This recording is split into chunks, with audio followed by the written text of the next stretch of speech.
আছো? হ্যাঁ, কিন্তু তুমি এত রাতে হঠাৎ? তুমি না 10টা বাজে চলে গেলে অনলাইন থেকে? আরে হঠাৎ ঘুম ভেঙে গেছে তাই মেসেজ দিলাম। ও, তুমি অনলাইনে কি করো? রাত তো প্রায় 1:30টার মতো হবে। আমার কথা আর কি বলবো, তোমার টেনশন, বাবা মায়ের টেনশন, নিজের ক্যারিয়ার নিয়ে খুব চিন্তিত তো, তাই চোখ বুঝানো ঘুম আসতেছে না, তাই গেম খেলি। আচ্ছা ওসব বাদ দাও, তোমার কি অ্যাক্টিভ স্ট্যাটাস অফ নাকি? অ্যাক্টিভ স্ট্যাটাস অন করো তো। আরে আমার সেটিং এর সমস্যা আছে হয়তো, তাই এমন দেখায়। পাসওয়ার্ড দাও, ঠিক করে দিচ্ছি। পাসওয়ার্ড মনে নাই, বান্ধবীর সিম দিয়ে আইডি খোলা। আচ্ছা ভিডিও কল দাও, দেখাই দিই।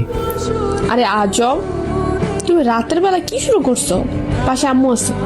এত রাতেও আম্মু পাশে? বাড়িতে মেহমান আসছে, তাই আম্মু রুমে আমি। আগামীকাল দেখো।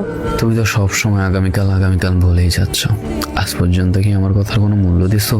লং ডিস্টেন্স রিলেশনশিপ তো, তাই চাইলেও তোমার সব ধরতে পারি না। সন্দেহটা কারণ ছাড়া হয় না। প্লিজ রাতে অন্তত এইসব প্যারা দিয়া মাথায় খেও না, মুডটাই খারাপ হয়ে যায় তোমার সাথে মেসেজ করতে আসলে। আগে কথা না বললে ভালো লাগতো না, আর এখন নাকি বিরক্ত লাগে। আমি কারো শখের কিংবা মন ভালো হওয়ার কারণ নই, সেটা আমি জানি। ঘুমাই যাও, রাত জেগে থাকলে চোখের নিচে কালো হয়ে যাবে, সকালে মাথা ব্যথা করবে। আল্লাহ হাফেজ। মেয়ে মানুষের মন পূজা বড় দেয়, শুধু শুধু কারণেই রাগ করে চলে যাচ্ছে, কোনো রিজন নেই। সামান্য সন্দেহ হয়, কি আর করবো, লং ডিস্টেন্স রিলেশনশিপ বলে কথা। যা বলে তাই বিশ্বাস করে থাকতে হবে। যাই, ঘুমায় যাই, সব থেকে টেনশন করে মাথাটা খারাপ করলাম।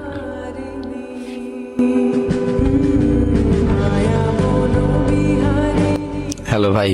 জি ভাই বলেন। আমি সোজা কথা বলতে পছন্দ করি, তাই সোজাই বলে দিচ্ছি। হ্যাঁ বলেন। গতকালকে আমি আমার গার্লফ্রেন্ডের মোবাইলে আপনার ছবি দেখছি। আপনার গার্লফ্রেন্ডকে? আপনার খালাতো বোন। আমার খালতো বোন নেই ভাই। তনু আপনার খালাতো বোন না? শালা আমার খালতো ভাই বানাই দিল। না না ভাইয়া, ও আমার খালতো বোন হইতে যাবে কেন? যাই হোক, ওর সাথে নাকি মাঝে মাঝে আপনার কথা হয়, তাই বলে দিচ্ছি ওরে আর কখনো মেসেজ দিবেন না। নেক্সট টাইম মেসেজ দিলে খারাপ হবে বলে রাখলাম। ভাইরে, ক্ষমতার হয়ে আমরা দেখাইস না। যার সাথে কথা বলতে বারণ করতেছো, সেখান থেকে আমি নিজেই ওর সাথে কথা বলা বন্ধ করে দেব, শুধু কয়েকটা প্রশ্ন উত্তর দিলে। করেন কি প্রশ্ন?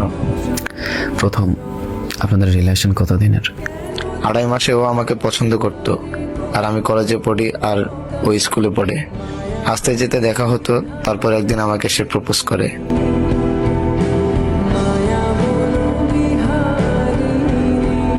মাশাআল্লাহ। দ্বিতীয় প্রশ্ন, ওর সাথে তোমার তোলা কিছু পিকচার আমাকে দেওয়া যাবে হোয়াটসঅ্যাপে? হ্যাঁ অবশ্যই। তৃতীয় প্রশ্ন, ওর প্রথম কোনো ভালোবাসা আছে? না, আমি ওর প্রথম ভালোবাসা। তবে শুনছি আপনি নাকি ওর পছন্দ করেন, তাই মাঝে মাঝে অনেক জ্বালাতন করেন, তাই রাগ হয়ে মেসেজ দিলাম।